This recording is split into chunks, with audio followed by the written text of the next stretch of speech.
Hey guys, it's Tyler, and welcome to another episode of After the Run. This is a special COVID-19 bonus episode. For those of you listening on the podcast, I've been going through my archives and just scheduling those for each Monday. But I wanted to put this one in now, just as a bonus episode because it's so relevant to what we're going through right now with COVID-19. To those of you on the YouTube channel. Sorry, it's been so long since I've posted a video. I have a few that I just need to post, but I haven't done so in a long time. So it's good to be back on screen. I'm excited to be here. In this episode, I'm throwing down a COVID-19 challenge, hashtag COVID-19 health challenge. And the reason I'm doing so is because we're all going through this crazy time that we've never experienced before. As a global community, there's not a single person alive who has had to go home from work, go home from school for weeks or possibly months at a time because of a global pandemic like this. The last time things shut down to this magnitude was about 100 years ago. And so this is a completely new experience where we're going home, we're in this social distancing, social isolation. Many people are quarantined, and it's scary. This is a crazy time. But what I'm afraid of is not the health that's going on right now, but what's going to happen after COVID-19 or the coronavirus is over. Because what I'm seeing is a lot of people are going home and doing really unhealthy things, which is so ironic given that the reason we're home is to be healthy, right? We're trying to avoid getting sick. We're trying to avoid passing on this virus. Yet so many people are going home, breaking their routine, and because they don't know what to do, they're turning to unhealthy habits and unhealthy behaviors. So a lot of people are spending way too much time behind a screen, spending way too much time junk food eating, seeking out foods that are really bad for you. And a lot of people aren't getting much exercise right now. And so I wanted to have this health challenge to encourage you to redouble your efforts when it comes to your health. And I'm talking about all aspects of your health. So today I want to talk about your physical health being both exercise and your diet. And then I also want to talk a little bit about mental health. So let's start in with physical health and talk about exercise. A lot of people now are home. They're like me. So normally I'm a school teacher and I'm on my feet a lot of the day, not getting a ton of exercise at school, but I still do breaks with my kids where we'll dance or we'll do some sort of exercise, jumping jacks, whatever. And now I'm home and it's really easy to just stay in bed for hours and hours at a time, work on my computer, put up new lesson plans, even shoot videos for my students, but do it all from the comfort of my bed. Or if not that, just sitting somewhere. And so I know that a lot of people are struggling with this, that they're sitting down, spending a lot of time doing their work or trying to help their kids with their homework or whatever, but it's not real active.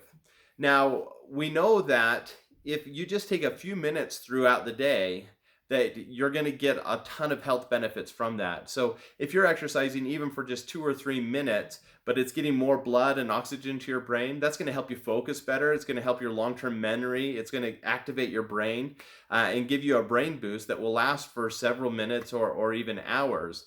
And so just making sure that we get up out of bed for every few hours and move around, that's so important right now. But I would say now's a great time because we have more flexibility with our schedule. We have more flexibility as far as, we don't have commute times and things like that. So there's more time in our day. Let's take advantage of that and do more exercise than we're even used to doing.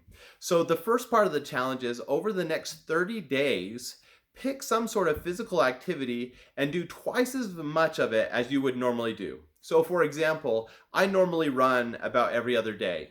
For the next 30 days, I'm going to go running every day and do double what I normally did. Now, I'm not going to try to do a 30-day streak or anything because I'm still taking Sundays off. That's an important day for me to rest.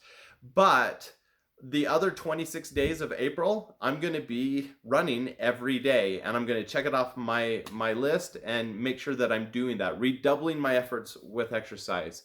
I've actually been doing that for the last couple weeks, and I feel great. I've been able to get out on the trail, ride my bike, even lift weights here at home.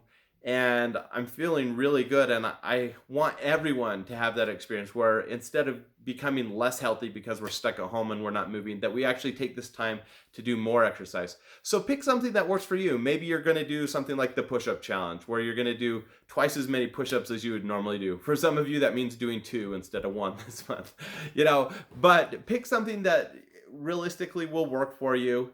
And set a goal to do it for the next 30 days, twice what you would normally do. So that's going to take care of exercise, and that's going to have so many benefits. It's going to help us to sleep better. It's going to help us to be more productive during the day. We'll get more accomplished. It's totally worth it.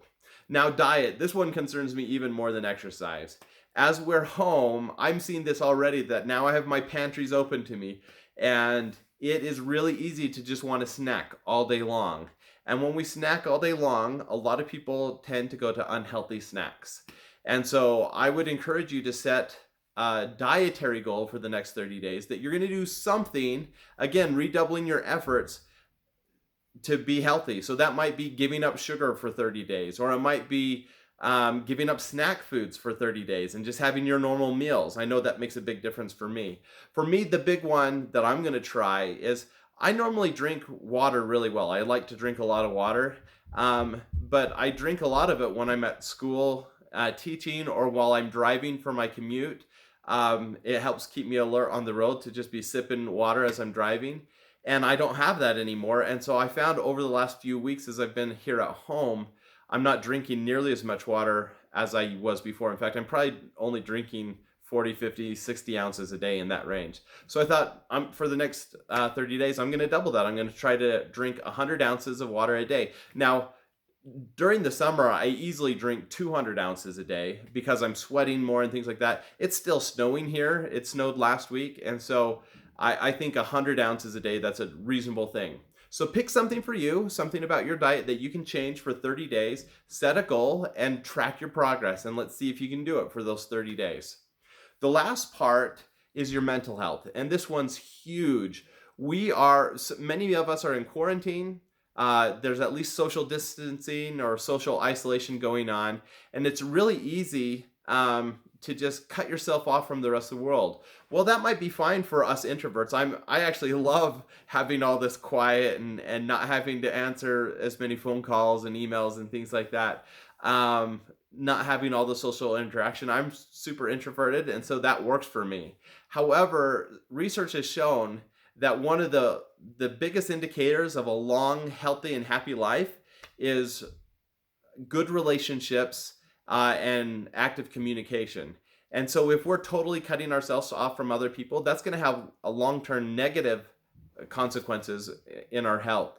And so I want you to set a goal for the next 30 days to do something that's either more social or something that affects your mental health in a positive way. So think about what you can be doing. The thing for me, again, it's hard to want to reach out to other people and to talk to other people. So what I'm going to do is a compromise. I'm going to send emails, that old-fashioned thing that we did before texting. I'm going to send an email every day for the next 30 days to someone I haven't talked to for a while, and just reconnect with them, thank them perhaps for something that they've done for me or something that they've taught me. And I'm going to try that for the next 30 days to stay connected with the world. Social media just doesn't cut it for me, putting up pictures of cats and things like that. It's kind of social interaction, but not really. I want to actually talk to real people. And so I'm going to send emails and do that for 30 days. Pick something for you that's going to help you with your mental health and do it for 30 days. Now, if you do that, if you do something with your physical health, with exercise and with diet, and if you do something with your mental health for 30 days, it's going to help really combat what we're dealing with here with the coronavirus. We're in because we don't want to get sick. Let's take some active measures while we're in to improve our long-term health, not just in the short term. So that's the challenge. I know that if you take it, you're going to be more productive, you're going to be happier and healthier. If you're willing to take that challenge with me, let's start a hashtag COVID-19 health challenge. And you can tell me what you're going to do. I'll hop onto Twitter and share mine with you. And that way we can support each other on this health challenge. I'll also throw up an article on the website aftertherun.com. So if you want to put what you're going to do in the comment section there on the article. You can do that as well.